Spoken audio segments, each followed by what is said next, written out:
So this filter's been on the car since I installed it about 14 months ago. I put over 10,000 miles on it, and you can see the pre-filter here. Looking a little dirty. I have wiped it with my hand. I reached inside the PRL box and wiped it with my hand probably every, I don't know, 3,000 or 4,000 miles. Every time I did an oil change. So probably every 5,000 miles in between then, so twice. But let's pull it off and check out the actual Injen filter. If you haven't watched my install video for the PRL HVI, I explained there why I use an Injen Dryflow filter as opposed to the oiled filter that comes with the intake. But you can take a look here at the pleats. Of course, you're not going to be able to tell too much, but you can definitely tell it's a little dirty in there, but there's not any large debris stuck in there.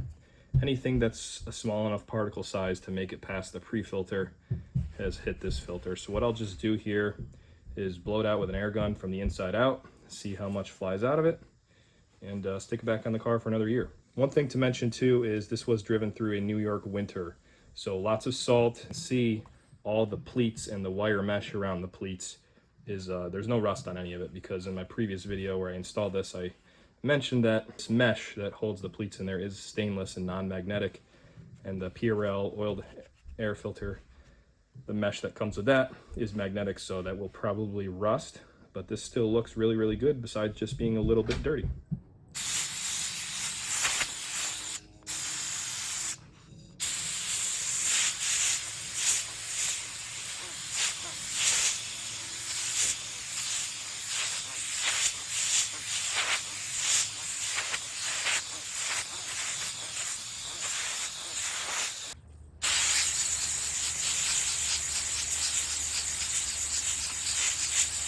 As you guys can see there wasn't a ton that came out. I can see a little bit of stuff in between the pleats on some of them, probably the ones that were sitting more on the top side.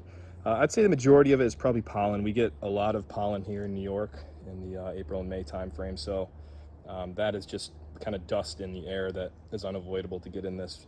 But overall, you know, I believe you can wash this. Go on Injen's website for any kind of guide for that. There may be some details on that online if you do a search.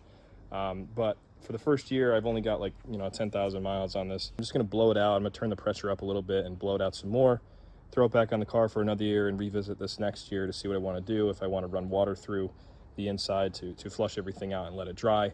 The only problem with that is then you gotta let it sit and be completely dry before you put it back in the car. So at that point, you may as well, if you have a time crunch, you may wanna invest in 2 of these and just rotate them every year and have one clean on the shelf. So thanks for watching, guys. Give the video a like, subscribe to the channel. I'll see you in the next one.